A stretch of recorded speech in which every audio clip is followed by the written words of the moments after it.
तोड़ने के लिए। ब्राह्मणी ने कही हाँ तेरो ही लला जब दुनिया में और कहू के लला ना है, पानी भल्लाई तू। घड़ा उठाओ, बाग के पहुंची बाग वो नदिया पे, पानी भर के घिनौची पर रख दिया। मैया अब चली जाऊं। क्यों दी? का मुफ्त में आई है। 40 बार सोना दिया तेरे बेटे, झाड़ू लगा दिया।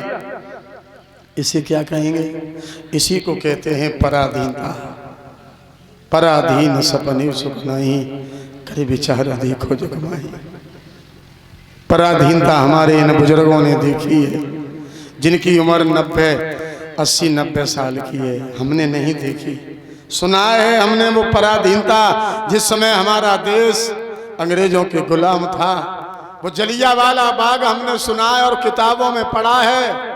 दुष्ट डायर ने हमारी माता बहनों को पतरी सी गली में नग्न चलाया, कांच पर 1500 गोलियों से शरीर को छलनी बना दिया। ये हमने देखा नहीं है पर सुना है। ये पराधीनता थी उस समय। पराधीनता थी कारगिल के युद्ध में। हमारे भारत के सैनिक बैठे रहे कि हमें आदेश मिले तो गोलियां चलाएं, लेकिन आदेश नहीं मिला। तब तक दुश्मनों ने हमारे भाइयों को भूंज के रख दिया। हर माँ की इच्छा थी कि मेरा बेटा आएगा तो उसे छाती से लगा लूंगी, लेकिन बेटा नहीं आया। उस मैया के बेटा की लाश आ गई। हर बहन की इच्छा थी कि भाई आएगा, माथे पर तिलक करके मैं अपने भैया दोज मनाऊंगी। भैया नहीं आया, उस बहन का भाई की लाश आई। हर पत्नी की इच्छा थी कि पति देव आएंगे तो उनके चरणों की सेवा करूंगी, लेकिन पति नहीं आया, उसके पति की लाश आई। ये क्या था? ये पराधीनता थी उस समय। भाई लोगों, एक बात मेरी समझ में है। लोग कहते हैं प्रधानमंत्री भारत को चलाने वाले हैं, मुख्यमंत्री जी उत्तर प्रदेश को चलाने वाले हैं, लेकिन मेरी समझ में एक बात नहीं आई। इस देश की रक्षा करने वाले कोई नेता नहीं, कोई नहीं। मेरी समझ में तो एक ही आया है कि इस देश की रक्षा करने वाला हमारे देश का फौजी है, जो कारगिल की चोटी पर बैठा है। चाहे वो वर्षा ऋतु हो, चाहे वो सर्दी की ऋतु हो, चाहे गर्मी की ऋतु हो, क्यों न ओले पड़ रहे हो, कारगिल की चोटी पर घात लगाए बैठा है कि कहीं दुश्मन हमारी माँ की इज्जत न लूट ले, लेकिन अपनी जान की बाजी लगाए बैठा है।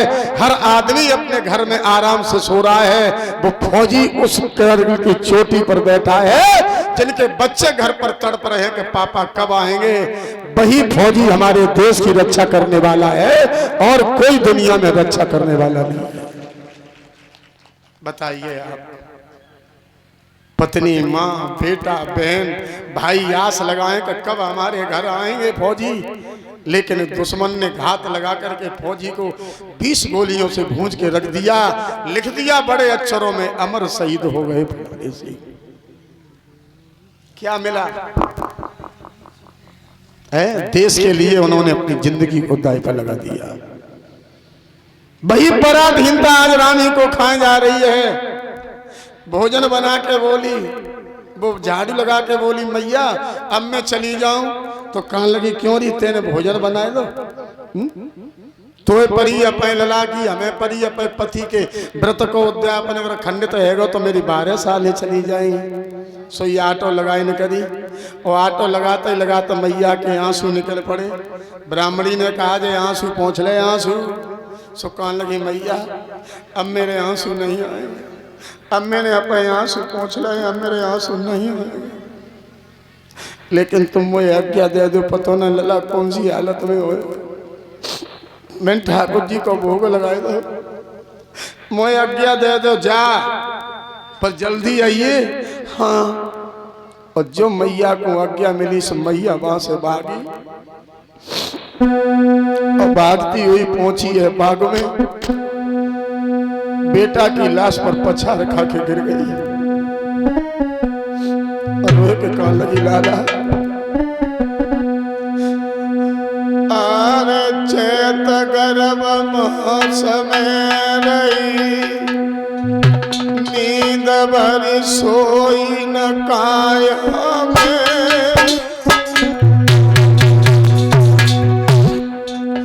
मैंने कृपाल करो प्रभष्ट बैठ न पाई छाया।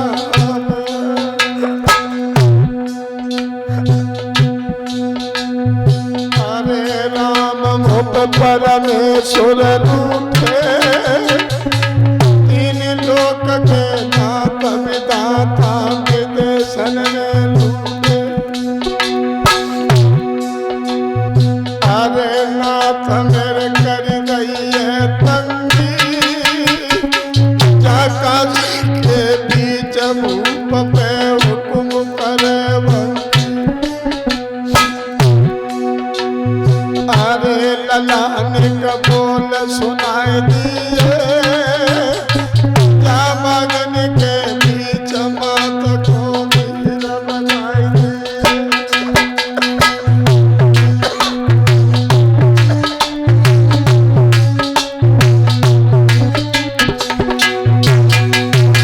अरे लाल मोए पूछेंगे सैया, आते उम्मी बतलाई चलो गो गोदिया को छैया। अरे डूब गई पर में नैया, को मेरा पूत खिलौना चलो गो छैया।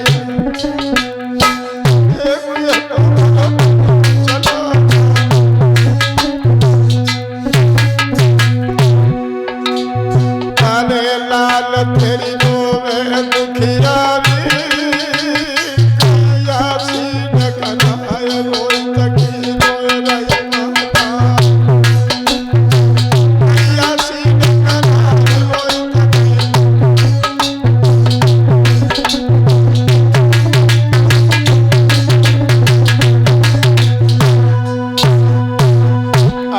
पछारे का रही है, तब तक माली ने आकर के कहा बहन तुम्हारे बेटा को किसी नाग ने डसा है, हो न हो कहीं इसकी मिट्टी न फट जाए, इसके ऊपर कफन डाल दो। अब कफन कहाँ से लाती वो दुखिया, जो साड़ी पहने थी उसी साड़ी को फाड़ के आधा हिस्सा डाल दिया कफन के रूप में, और आधा हिस्सा अपने शरीर पर लपेट लिया। ऐसे करके गोदी में उठाया तो आधा बेटा इधर लटक गया, आधा इधर लटक गया। लेकर के पहुंची है मरघट में, जहां पर राजा हरिश्चंद्र पहरा लगा रहे थे। लाश में जैसे ही भभू का फूटा आवाज आई, कौन है, कौन है जो हमारे बिना आज्ञा के लाश जलाने का प्रयास कर रहा है।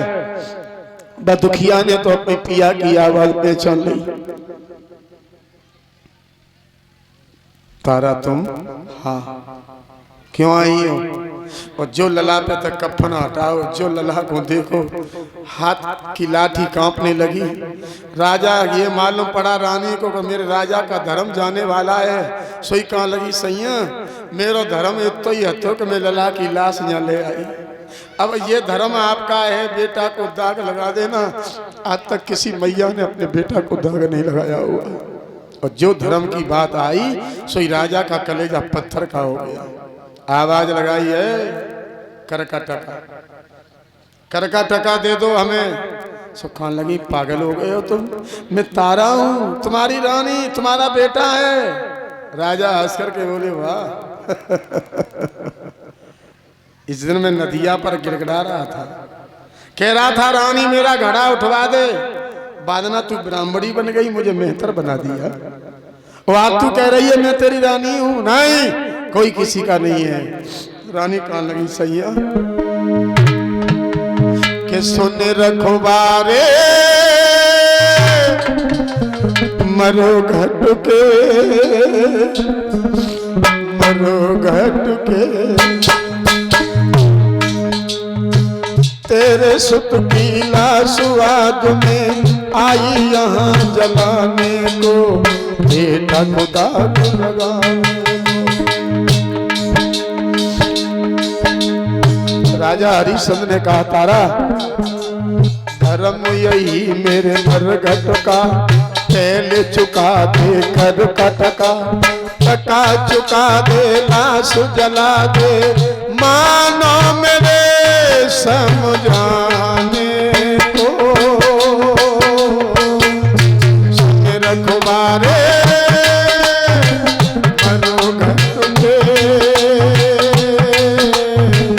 मरुघट के, मरुघट के। पहले कर का टका हमें दे दो ताकि बाद में लाश जला। रानी बोली प्रभु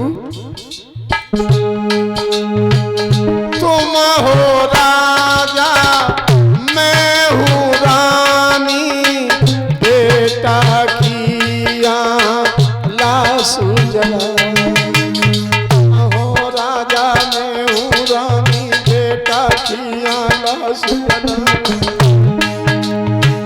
कहाँ से टका ले आऊं कर का पासो नहीं है कोई कहानी। मेरे पास कुछ नहीं है। राजा हरिश्चंद्र ने कहा तारा याद करो, राजपाट बिक गयो धर्म हित बिक गए तीनों प्राणी। नहीं रहा मैं राजा तेरा, नहीं रही तू राम। कोई किसी का नहीं है, कोई किसी का नहीं है। राजपाट बिक गयो धर्म हित बिक गए तीनों प्राणी। नहीं रहा मैं राजा तेरा, नहीं रही तू राम।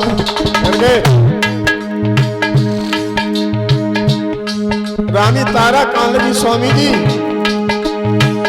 देखो बालम दशा हमारी, बेटा पैदारी मैंने आदि सा। देखो बालम दशा हमारी, बेटा पैदारी मैंने आदि। दिवस भाग्य ने याद खुलाया कोई हमारी है ऐसी ख्वाब। लोगों राजा का कलेजा पिघल गया, गला गदगद हो गया। राजा ने कहा तारा विपत परी है तन पे झेलो मत हिम्मत को हारो।